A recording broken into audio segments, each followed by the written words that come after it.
Welcome to episode number 42 of Detour 365, and we are still in the book of Job, Job chapter 2, verses 1 through 10. And this passage is similar to the one that we looked at last week, although it's kind of like a part two of it. We have this divine counsel with these beings presenting themselves to the sons of God. It says presenting themselves to God in this kind of like divine council setting, and this is all happening behind the scenes or in the unseen dimension. And then you have that all the things happening to Job at the same time, and he is unaware of all of this that is taking place. So we will go ahead and read Job 2, 1 through 10, and would recommend listening to last week's episode on Job chapter 1. If you get a chance, we'll be referring back to that quite a bit here. So Bill's going to read Job 2, 1 through 10 in the CJB translation. All right. Another day came when the sons of God came to serve Adonai, and among them came the adversary to serve Adonai. Adonai asked the adversary, "Where are you coming from?" The adversary answered Adonai, "From roaming through the earth, wandering here and there." Adonai asked the adversary, "Did you notice my servant Job, that there's no one like him on earth, a blameless and upright man who fears God and shuns evil, and that he still holds on to his integrity, even though you provoked me against him to destroy him for no reason?" The adversary answered Adonai, "Skin for skin. A person will give up everything he has to save his life. But if you reach out your hand and touch his flesh and bone, without a doubt he'll curse you to your face." Adonai said to the adversary, "Here, he is in your hands, except that you are to spare his life." Then the adversary went out from the presence of Adonai and struck Job down with horrible infected sores from the sole of his foot to the crown of his head. He took a piece of broken pot to scratch himself and sat down in the pile of ashes. His wife asked him, "Why do you still hold on to your integrity? Curse God and die." But he answered her, "You're talking like a low-class woman. Are we to receive the good at God's hands, but reject the bad?" In all this, Job did not say one sinful word. Very good. Now, as we mentioned last time, the translation I'm looking at, the ESV, uses the word Satan. Yours has the adversary, and I'm wondering, is that common throughout the CJB translation that use the term the adversary in place of the devil or Satan? Or I think so. okay. I was just curious about that. I mean, the description fits, but just to know who we're talking about. And the more I looked at Job chapter 2, even though it's very similar to the passage we looked at last time, where the Lord said, "Have you considered my servant Job?" And then Satan goes, or the adversary goes out and strikes down basically his family and his pretty much everything he had, and spares him physically from any kind of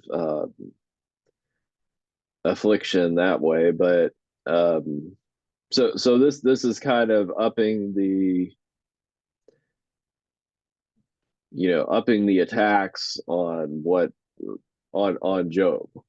Um, the only thing left really is that his life is spared. Now his wife somehow is still alive, but maybe she was spared so that, for this very reason, that she was going to tell him, curse God and die. I don't know. Why the adversary spared his wife, that's kind of a question we had, because his children were,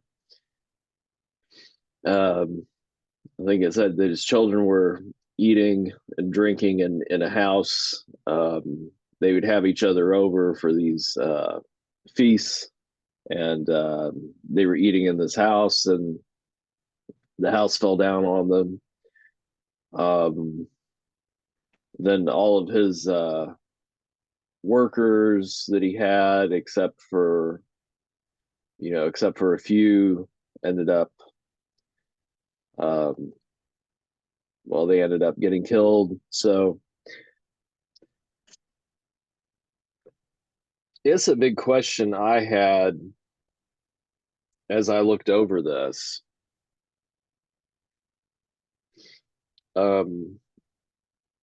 Well, just to start, I want to actually, I'll have to shift gears here.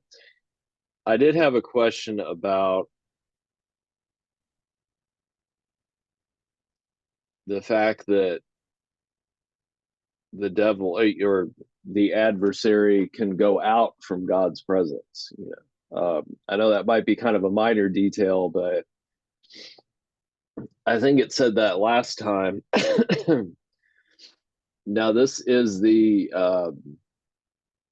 the series, we're looking at human aspects of God. So there's quite a bit of that here, with God interacting with the adversary, asking questions. But something that we usually associate with God is that God is everywhere, that you can't go out from God's presence. But here it says that, the adversary went out from God's presence, or the Lord's presence. Now, it could just be talking about this council, or this setting here, but I see this as a way to sort of give us an understanding of what's going on. Not necessarily that God was not aware of the coming and going of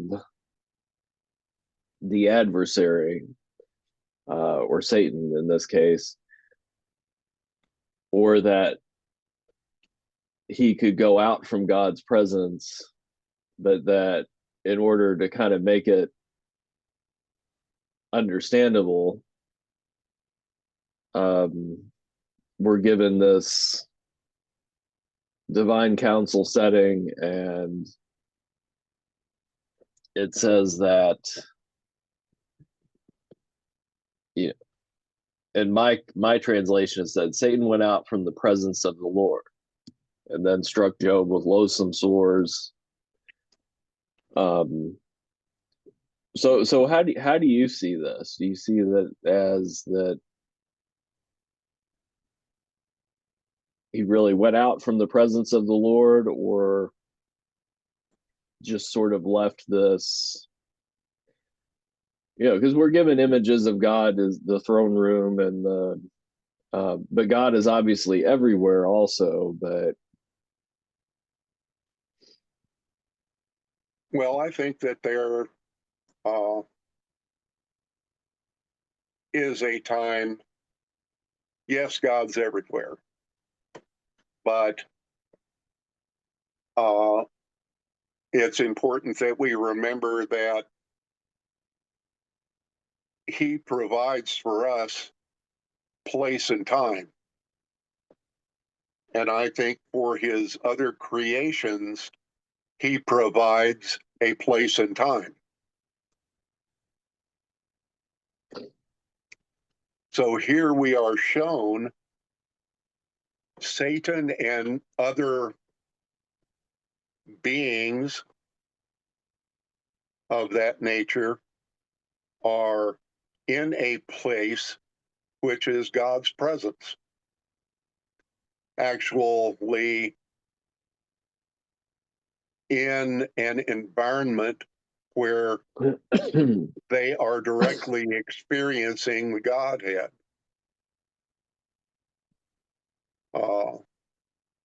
But they're also bound by space and time. They're also, like Satan can only be in one place at one time, as far as I understand it. He's not omnipresent. He's not omnipresent. That's right. As well as angels, as well as these sons of God, or divine beings that are up there in this, up there or out there, over there in this divine council. They can only be there at one time. That's right. And it is interesting that it said again there was a day. So it doesn't say how many days in the future this was, or how much time exactly passed between chapter 1 and chapter 2, but it does say a day. So it's using an understanding of time that we have again here, to tell the story, which I find interesting. But we're provided this situation where God is letting us know that there is among these powerful angelic type beings, there is an adversary. And he does provide tests for us that God permits.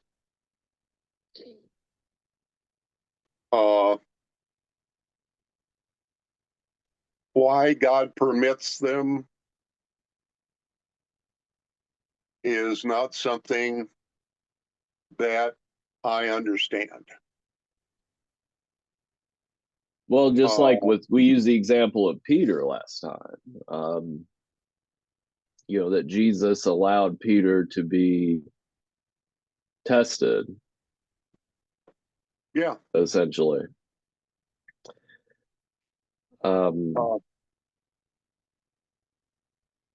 But this is permitted, and we are provided with an opportunity to make choices.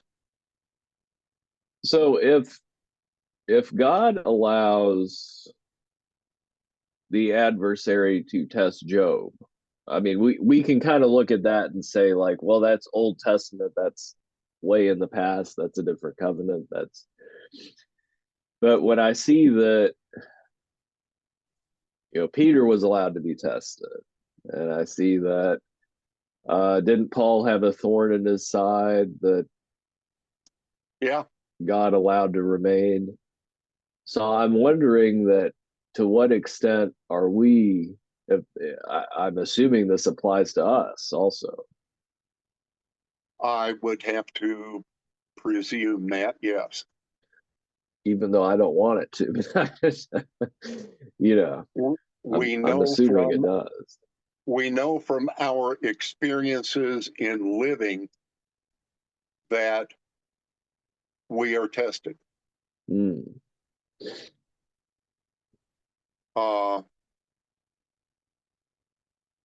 And it's difficult.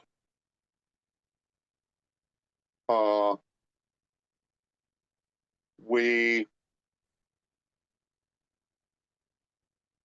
oftentimes don't do well with it.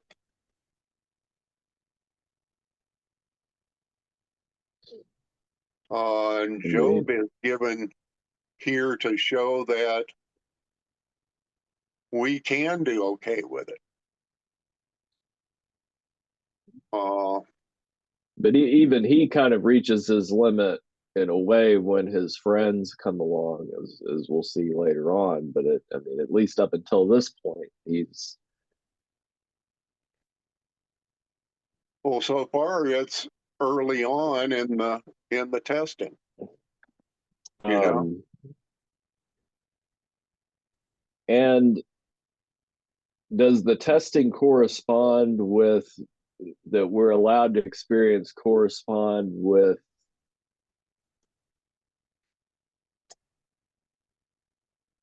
the strength of our relationship with God and our because there are passages that say that God won't allow you to be, I can't remember exactly, not allow you to be tempted beyond what you could, but it also says God doesn't tempt you, but that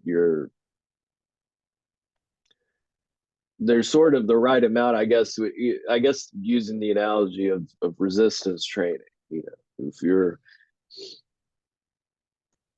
need the resistance to grow, but too much resistance could break you could tear the muscle, but you need enough to cause enough stress on the muscle for it to grow. Yeah.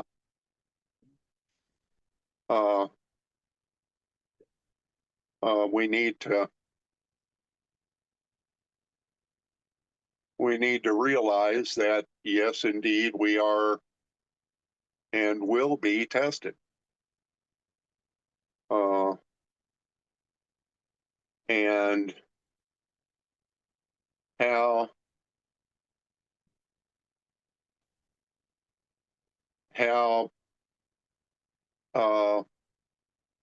strong are we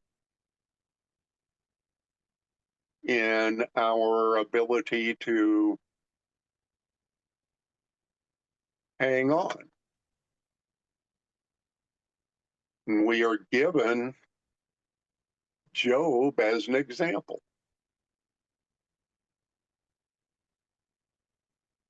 Do you think that he is put up there as kind of an extreme example? I mean, I do think the story is true, but do you think that the nature of what happened to him and the how it's described and everything, that it's kind of given to us as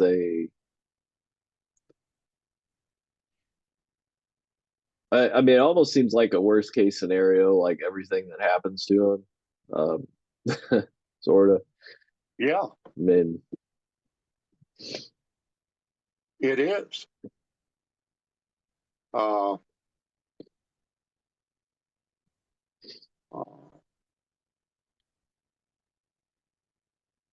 but it's something that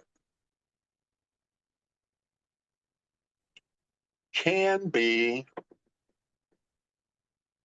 taken and gone through without sinning,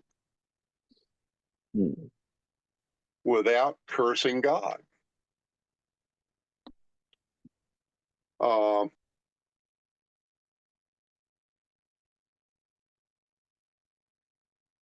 and how do we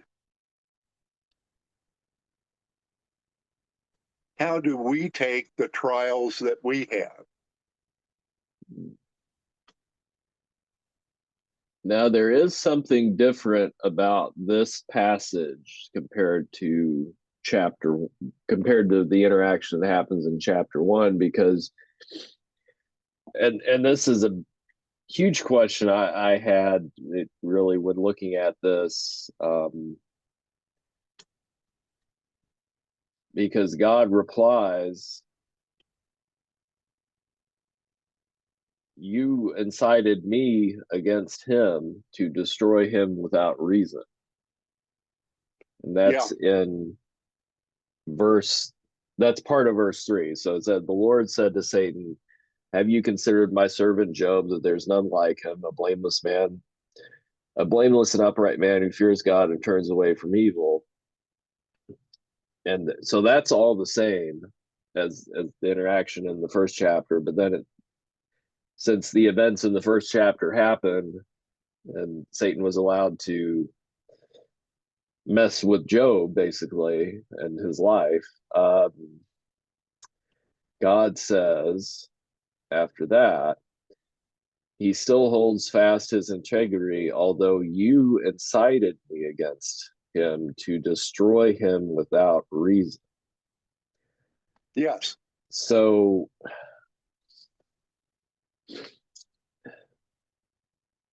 I guess a question I have about this whole thing is, God is in control, and it's apparent throughout the whole story that God is in control, but at the same time,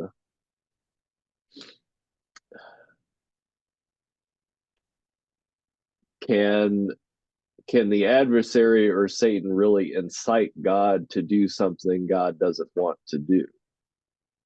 Because when I hear the word incite, I think of, if somebody incites you to do something, it's not necessarily something you want to do, but it's something you're provoked into doing. So it almost seems like, and it could just be the language that's being used here to kind of show us something. But it does use the word incite. So, Or provoked. provoked, yeah. Can God be provoked, or is this like is this,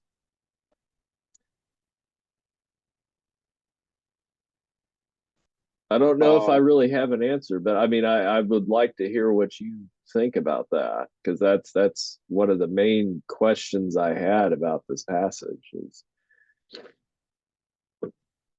the definition of provoke is to stimulate or give rise to a reaction or emotion, typically a strong or unwelcome one. well, sin can certainly provoke God. I mean, rebellion against God can certainly provoke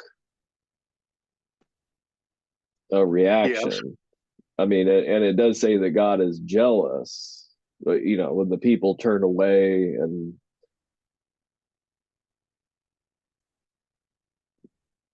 I yes, guess that is it. one way that we, through our choices, provoke him. Yeah. Here we are. Uh, Here we are looking at the adversary, and I think there's a reason that the CJB uses that. Uh, I believe the definition of a Satan is an adversary. Uh, uh, Because I have heard the example of, and again, this might not be,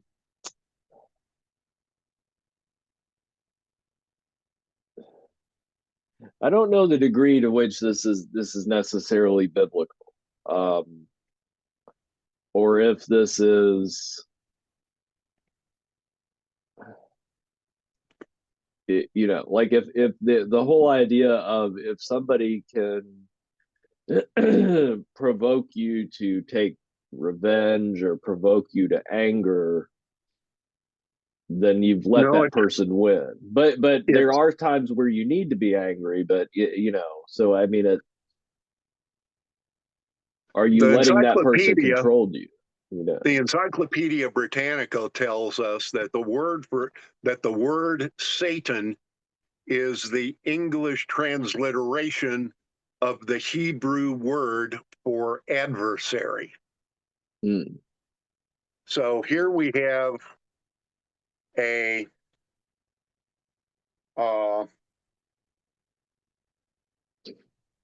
someone who opposes, and we have to stop and ask, who does he oppose?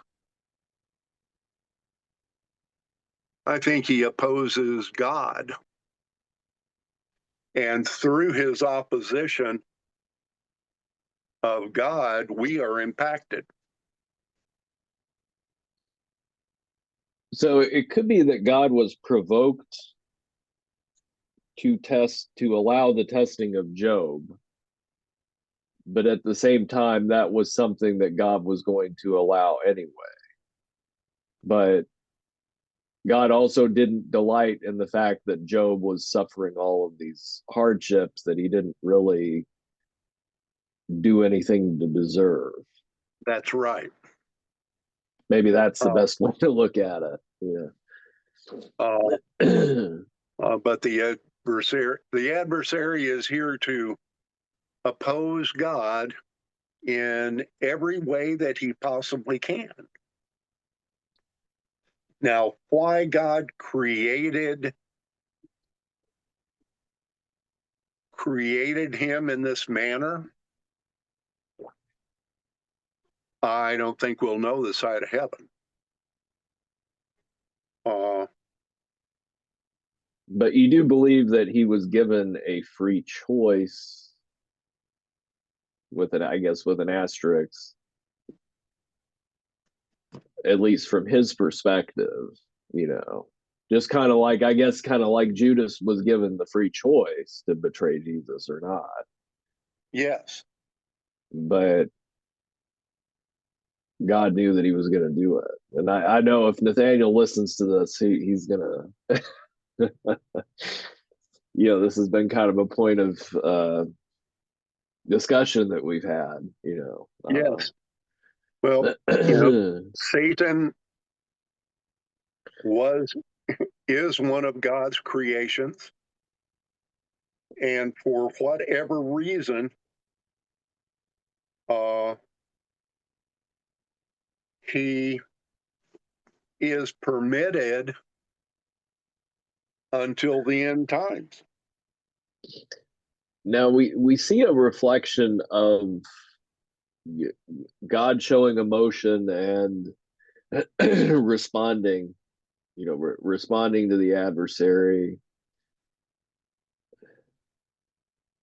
and it is a human, like, we see that kind of that corresponding reflection in us of situations that we encounter, but at the same time, God is unique, that we are not God. So, I guess that's kind of the hard thing about this series is that, God, we share, we're made in the image of God, and God shows emotion, and as it's presented, as God's presented in Scripture. I mean, of course, Jesus did, but we're talking about Old Testament God. Is it? I'm thinking it's kind of different from when we are. I shouldn't necessarily associate when we are provoked versus when it's talking about here Satan provoking God versus like somebody provoking you to do something. Um, it's kind of different. Yeah, I mean, because God is permitting something that he would not necessarily uh, uh, that he would not necessarily permit. I guess it would be different than somebody like throwing rocks at your house, or something like that that would provoke your anger. You know, I mean, I'm Yeah, guessing that would provoke your anger, but doing something like that versus somebody trying to get a response out of you, because you do encounter that there are people that that are adversarial just for no reason, but their reason is they want to get a response out of you. And I don't know if it's just growing up hearing this from people saying like, well, you just shouldn't let that person get to you. You shouldn't retaliate or whatever. But I'm thinking that this is a different situation. I mean, there are similarities, but it is, God is in control of the situation 100%, which is different than our situation. We're not 100% in control of, the guy throwing rocks at your house, just to yeah, use an example. Um, if you were God, you could make him stop throwing rocks at your house, I guess. But he's allowing this adversary or Satan to come into this divine council and kind of have you don't hear anybody else talking other than God and the adversary. It's almost like he's coming in and disrupting or trying to disrupt the proceedings, or I mean, that's at least the impression I get out of this. But it's not, he's being allowed to be who he is, even though he yeah, is rebelling against God's will. that's yes, Yeah. and that's hard to take. Yeah. Yeah. And ultimately, I mean, we know the end of the story, that ultimately the adversary, to what degree do you, and this is kind of a deep question, but I've often wondered, to what degree do you believe that Satan or the adversary knows that he is defeated already, or that he's going to lose in the end, uh, but he's still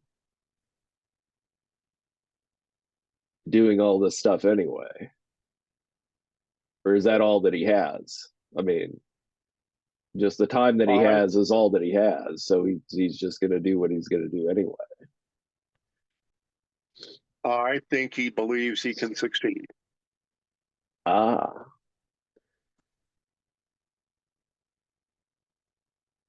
so that's kind of hard to.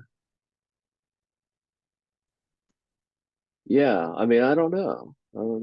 So you think that he's still, but on the other hand, if you believe what the Bible says, that God, the story of Revelation, and I mean, I guess the victory was technically won when Jesus was crucified and raised from the dead. The victory over sin, and but kind of when everything is finished,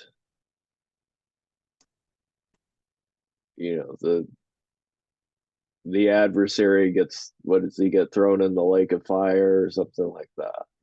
But Yeah, surely he knows because the devil does quote scripture to Jesus. Surely he's aware of the what it says, you know. I'm sure he knows what he says, but he doesn't believe it. He doesn't believe it's going to happen, I guess. Huh. He thinks he's going to be able to win. Yeah. I guess that's the pride, probably, or something. You know. I would expect so. Yeah.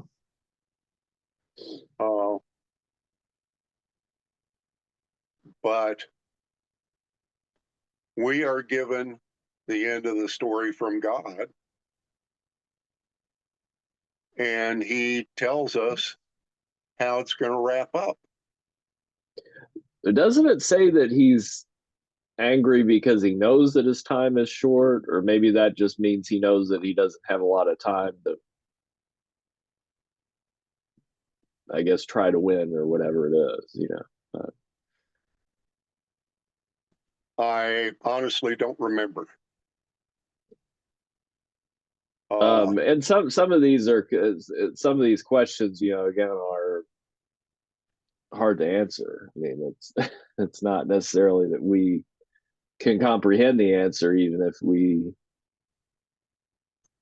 you know, even if we were given the answer to this. I don't know if we could really necessarily comprehend the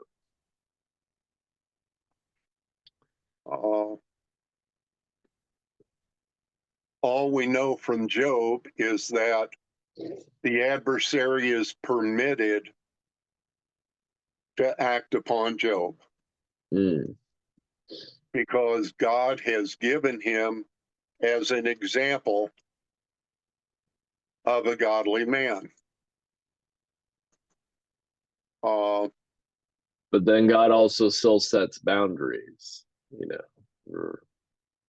He set the boundaries as to what the adversary could touch. Yeah.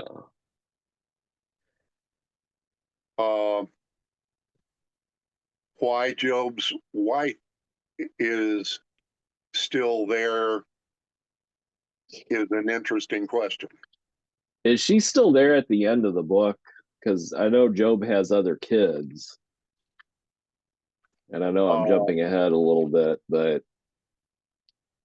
or maybe he has another wife. I mean, they did have multiple wives back then, so it's possible that some of them had multiple wives.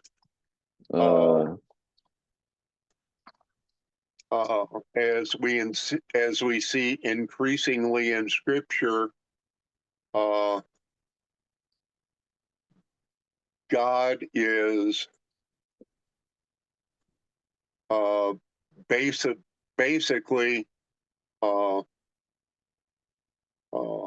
one man, one woman in orientation. At the end of the book beginning. at the end of the book of Job, it doesn't say that he got a new wife. Yeah. It said that he had more daughters and sons. So I would tend to think that that is with the same wife that he had all along. 7 sons and 3 daughters.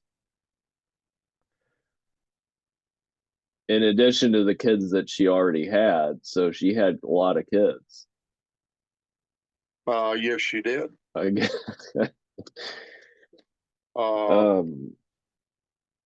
I just wonder what that conversation was after things kind of go back to the way they were. You know, how do you, was she saying this out of, you know, because it is in the passage we're looking at. I'm just wondering what her motive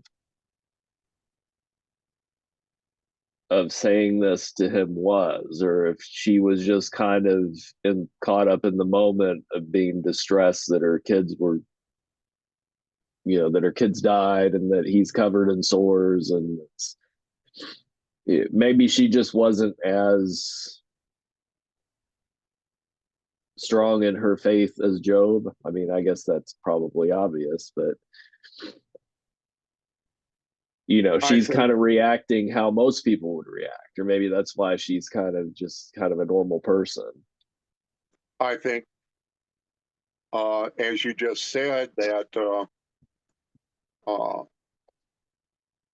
uh, we see her, and she is, she is the other half. Uh, uh,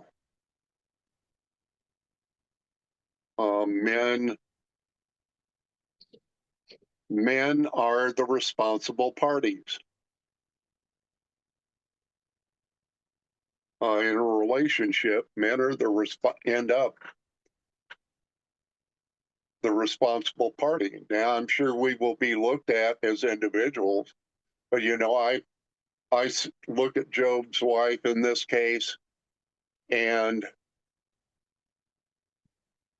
I she doesn't want her husband to suffer anymore. uh, so you think that's, you don't think it's that she was angry at him, you think she was just like, you know, No, I don't think just she was angry at him. Uh, I think that uh, she was just expressing her frustration, her sorrow, her angst for what has happened to their family and to him. And she is, curse God and die, let it be over with. And it's interesting that it doesn't say that anything really happened to her as far as her health or anything like that. She's just kind of a witness to everything that's happening. Maybe that's worse than, you know, maybe that's the worst punishment she could get, or, you know, the worst, you know, to be the only one not affected and just kind of witnessing everything falling apart around you. I don't, you know, I think that'd be hard. yeah. I mean, I'm not Uh, a female, so I don't know what that would be like. I think it would be incredibly hard to uh, see your family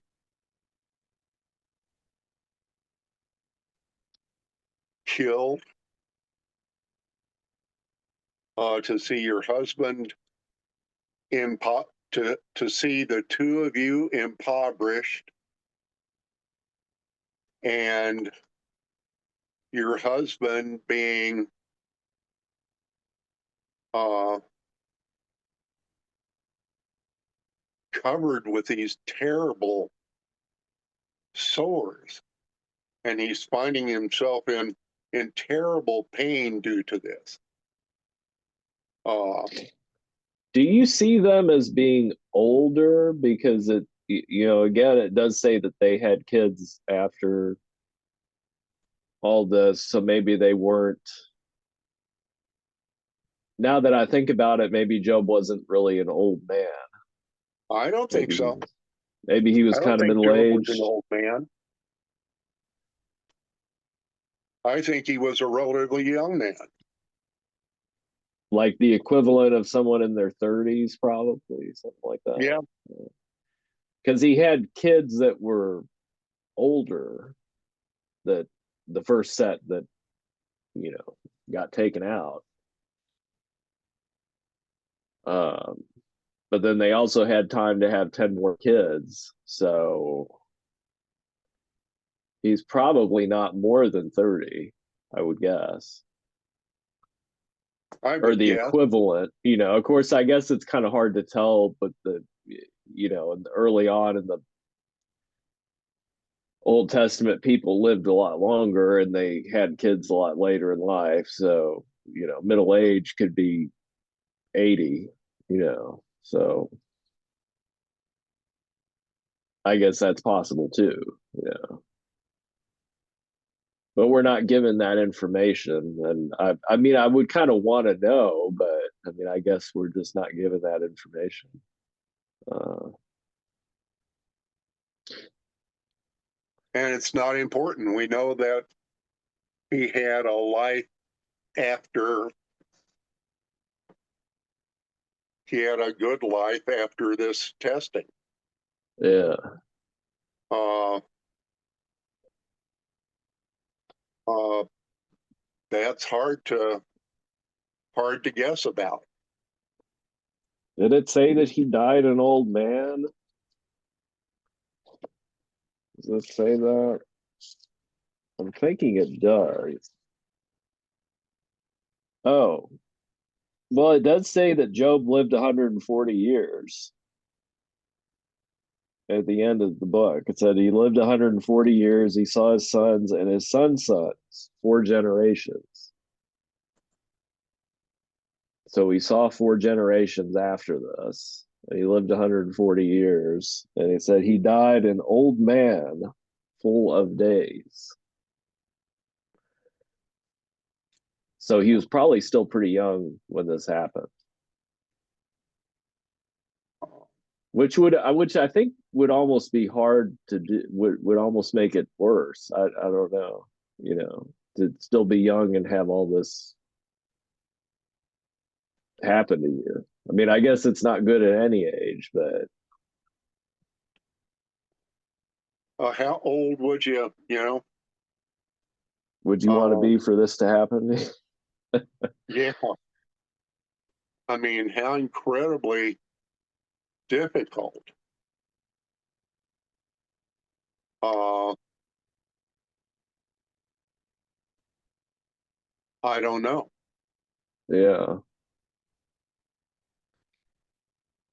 Uh, Well, it does Difficult at imply that any age. his I mean, it does imply that his restoration at the end of the book was a supernatural thing, that God made sure he still had that he had a family and saw his descendants and all that. Uh, you know, um, but I guess at the time, when we're reading this here, it would have seemed like everything had just kind of ended according to him. I mean, it's because doesn't he say in a chapter or so ahead, naked I came and naked. Oh no, he said that in the first chapter. He's like, naked I left, naked I came into the world, naked I'm going, or. Uh, So he he's just just kind knows of, that all this terrible stuff is happening to him, yeah, and he's still alive. yeah, Uh, but he doesn't give up. no, he doesn't. He doesn't give Uh, up. He doesn't. He doesn't, as his wife suggests, curse God and die. mm, Uh, he hangs in there, and uh, I think that's important for us to remember. So no matter what is happening, God is God is here with us no matter what we think. mm, Uh, and that would be hard to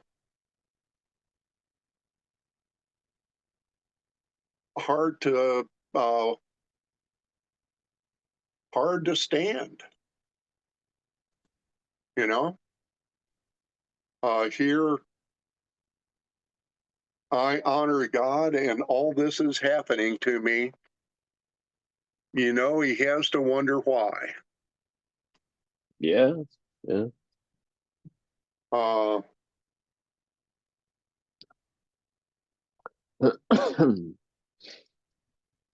and he does never really find, well, we'll come to the conversations later.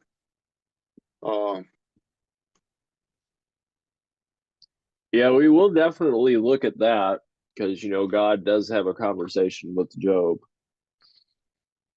uh, but at least right now, all he knows is he is in this terrible spot, and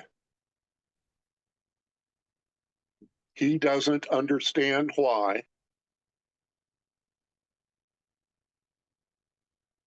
And he is trying to hang on through it all. And I think we can see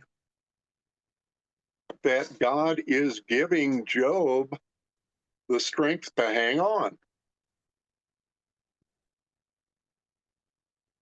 Uh,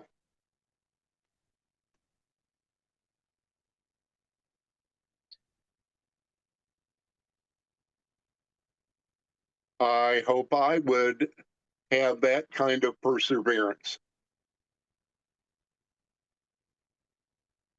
I Yeah. know no matter what, I would hang on. I mean, and even if he knew, which he didn't at the time, he didn't know all of this that was happening behind the scenes. I mean, even if he knew what was going on, I mean, it still wouldn't have, I mean, I guess it would have helped a little bit, but to know the cause, because later on his friends come on the scene and his friends try to tell him that, well, this is happening because you must have done something to offend God, and that's why you're suffering in this way, which isn't the case. I mean, Yeah, um and something I kind of see as a theme, at least in Job, and at least in this first part, and it's also true for us, this connection between um the unseen, what is largely the unseen realm, the spiritual realm, and the physical, coexisting, and the things happening in, we can see spiritual warfare, that's another term we use, things happening in the unseen spiritual realm that affect the physical reality, yeah, but that, well, just like when someone's sick or something, sometimes that's a result of just the fact that we live in the fallen world and that sickness and disease exists, but sometimes it is a spiritual attack in some cases. And you know sometimes people have mental problems because of just imperfections in the, I don't want to use the term imperfections, but like but sometimes it is the source is a spiritual source, but it could look the same. It could look, a ailment or whatever, or something caused by some sort of spiritual attack could look like a regular mundane physical thing. yeah, um and you have this connection between, and this is just a view that I've had, is that you have this connection between your body and your mind and the spirit. And it's kind of easy to understand you can't really see the mind, but you can kind of understand how your thoughts can cause you stress, which can cause changes to your body. And I kind of also see that it's almost like the level deeper is the spiritual level, that your spiritual condition affects your, well, I mean, it can directly affect your body also, and the physical world around you. But it's almost like you have this connection there. And Yeah. I don't know necessarily where I was going to go with that, but just that I just see that in the story. That's this you have the spiritual realm affecting the physical, and you have people making assumptions, just like Job's friends, Job's wife. You have people making assumptions, well, this is why this is happening, and they're not necessarily right. Yeah. um and sometimes we don't know the answer, but I know, and I found it interesting that there was a series of classes. The church that we go to, um, they're a little more charismatic, so there was a series on, and I think this was back in 2020. I mean, I think it's available online. You can look at the recordings of it, but one of the pastors there, who was the former senior pastor there, who's like a teaching pastor now. He's like in his 70s, I think. He gave a class on spiritual warfare and um, demons and exorcisms, and he was talking about, he's seen people with physical ailments and things happening, and it turned out to be he cast a demon off of them or something, and the ailment went away, or the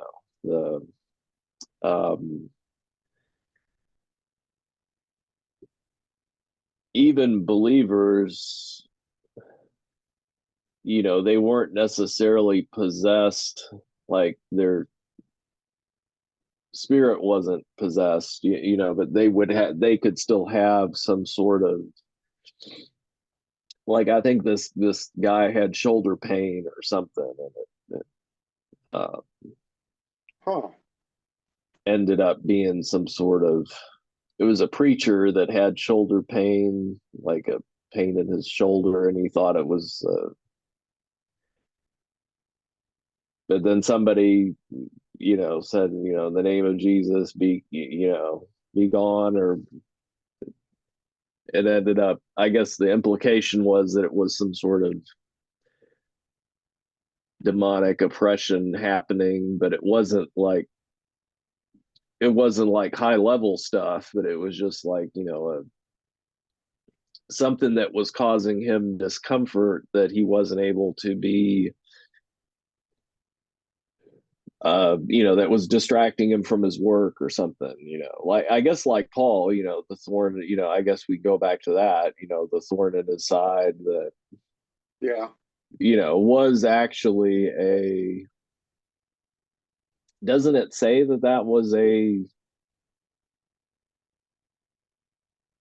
adversary thing, or it kind of implies that Paul's thorn in his side was not a purely physical thing. It was I physical, don't but the recall that root it actually cause. says. Mm, Um, but God allowed it to exist, I guess. yes. Um, and I mean, I guess at least in the story of Job, we know that Job's, all that he's experiencing was, had a spiritual root to it. Um, Well, actually, I think all suffering has a spiritual root to it. Well, that's true. Yeah. I guess, Uh, but I guess like directly, like it was like a direct attack. But yeah, I guess all suffering ultimately, I mean, results from sin, which caused the creation to get out of whack, and you know. So I guess ultimately, yeah, I guess ultimately it all does come from the same. All suffering does come from the same spot or the same source. Um, and how well do we stand up to it?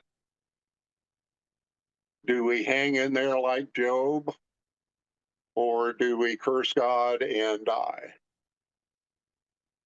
so do you see Job as being a good reminder of these truths? At least, I mean, I kind of do, but um, Yes, I think Job is here to give us an example that we never know what is down the pike. We don't know why whatever is happening to us happens. Uh, we need to remain faithful to God. We and need to perhaps, oh, good. continually honor God. And it could be that the fact that we don't know a lot about, because there's a lot of vagueness, and it's given to us that Job is a real person, that this happened to him. But as far as when he lived, where he lived, it kind of just says like, well, he was somewhere in the east, which is really vague, and it doesn't really give a lot of details about, doesn't give a location and time, and it could be that it's given to us that way, that I mean, we might not all become as successful or face the same trials that Job faced, but I guess we're kind of, it's almost kind of similar to the unnamed people in the Bible, that it's like a literary way to point us to seeing ourselves in the story, and how we would, if we were in that position, Yeah, that could be any one of us. I mean, I guess we all face hardships to different degrees, and it's all different, but it's all the same I in a think way. people who are, at least from some perspectives, very fortunate think of how they are being tempted. Yeah. Uh, they are really getting to enjoy life. And what does that,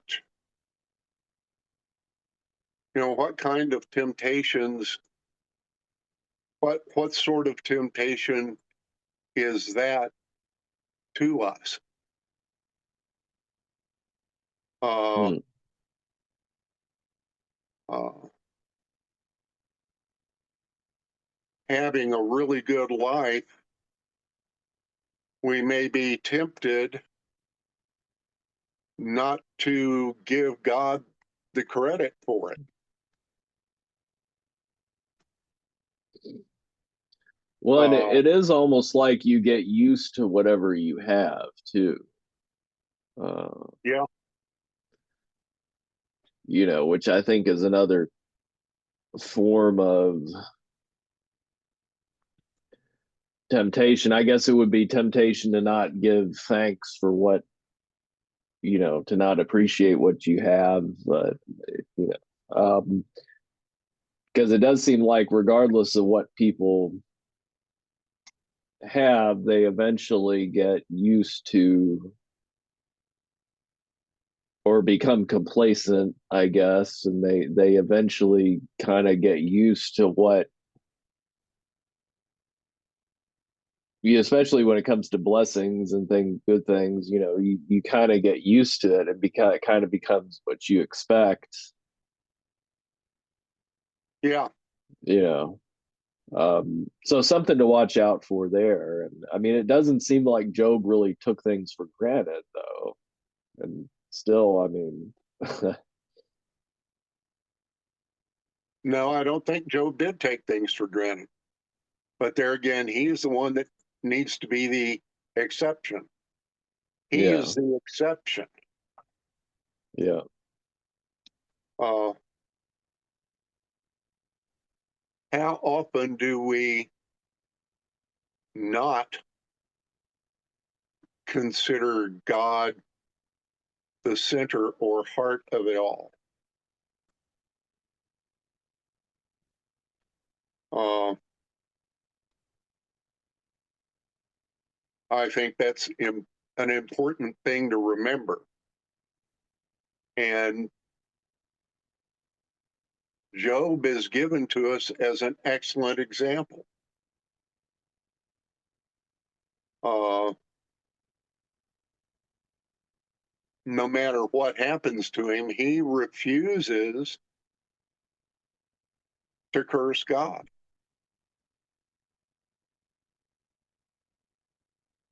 Uh, he always appreciates what God has done for him.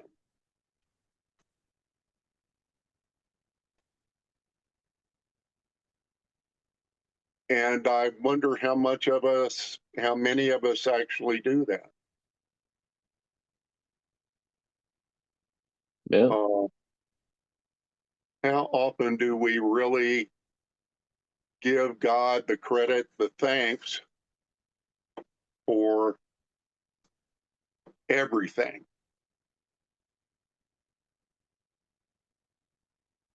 And even the bad times, uh, there's a reason for the bad times. And it might just be because God is holding us as an example to Satan to oppose him. And I guess too, you could see whatever circumstance you're facing as an opportunity. I mean, as easy as it is to say that, but as hard as it is to at the moment, always see that. But even the good things, it is an opportunity to give thanks and appreciate what you've been given, and Yeah, yeah, I think that's important for us to do. And it's something that from the very first part of the book, Job does for us is help us realize that everything, one way or another, is from God. yeah. It may be a test, it may be something to build our strength. We don't know. But God, one way or another, approves of what happens and will uh, all things. What is that? All things. For the good of those who love the Lord and are called according to his purpose. Yeah. Everything that happens to us, I mean, people will make choices. Satan may cause people to make choices that will damage us. And yes, we will be damaged, but God will faithfully be with us through it all. And we need to continue to give him praise and thanks until the day we lay down and draw our last breath. It's something that I fear is too easy to forget.